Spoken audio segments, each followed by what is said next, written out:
America, Israel आणि Iran या युद्धामुळे आमच्या केळीचे एक्सपोर्ट चे माल बंद झाला आहे. तरी आमचा माल 15 दिवसापूर्वी 2500 रुपये दराने गेला होता. आता ते 1500 ते 1600 रुपये दराने व्यापारी मागतायत. तरी शेतकऱ्यांचं फार नुकसान होत आहे.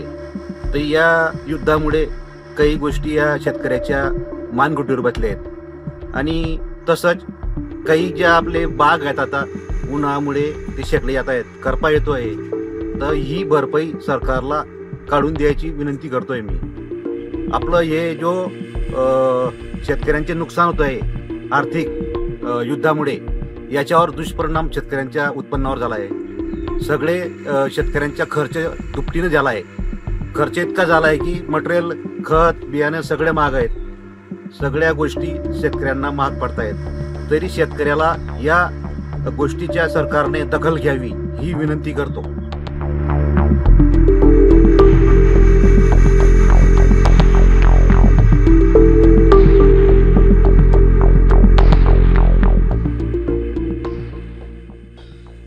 जग तिसऱ्या महायुद्धाच्या पातळीवर आता उभा आहे.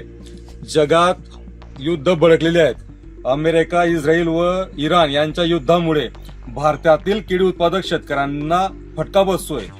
अशात महाराष्ट्रातील जळगाव हे केळीसाठी प्रसिद्ध असतानाही निर्यातक्षम केळी या जिल्ह्यातून तयार होते आणि त्या निर्यात होणाऱ्या केळीला आता फटका बसलाय. काल युद्धात त्यांचे इराणचे नेते मारल्या गेल्यानंतर युद्ध भडकण्याची शक्यता अजून 15 दिवस आहे. आणि या 15 दिवसात केळी उत्पादक शेतकऱ्यांना मात्र फटका बसतोय.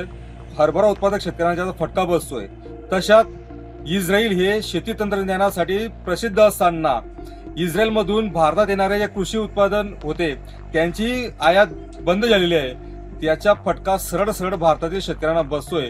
याच्यासाठी आमची मागणी असेल सरकारला की भारत सरकारने हस्तक्षेप करून हे होणारं युद्ध कसं थांबवता येईल व भारतातील शेतकऱ्यांना त्याचा फटका कसा कमी मिळेल, दिलासा कसा देता येईल याच्यासाठी पावले उचलावीत अशी आमची मागणी आहे.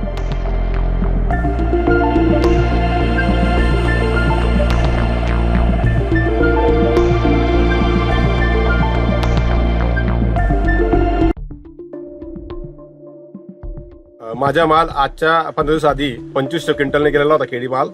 पण आज अख्ख्या देशामध्ये युद्ध सुरू झालेलं आहे. त्या युद्धामुळे आजचे मालाचे भाव मी आज व्यापाऱ्याला विचारलं सकाळी, तर आज त्यांच्या म्हणणं निर्यात बंद झाल्यामुळे तुमच्या मला भाव आता 1500 क्विंटल भाव भेटेल. एक सरकारला एक विनंती अशी आहे की युद्धबंदीसाठी काय करता येईल केंद्राकडून आपल्या, तर ते सरकारने केलं पाहिजे. कारण की येणारा माल आता येणाऱ्या रमजान महिन्यामध्ये अख्ख्या देशामध्ये सर्वात जास्त मागणी रमजान महिन्यामध्ये असते केळी पिकाला.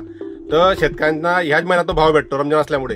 तर सरकारला एक विनंती आहे केंद्र सरकारला, तर या युद्धबंदीवर काय तोडगा काढता येईल तर केंद्राने लवकर काढावा व शेतकऱ्यांना जो फटका बसेल केळी पिकामध्ये तो बसणार नाही, ही एक विनंती करतो.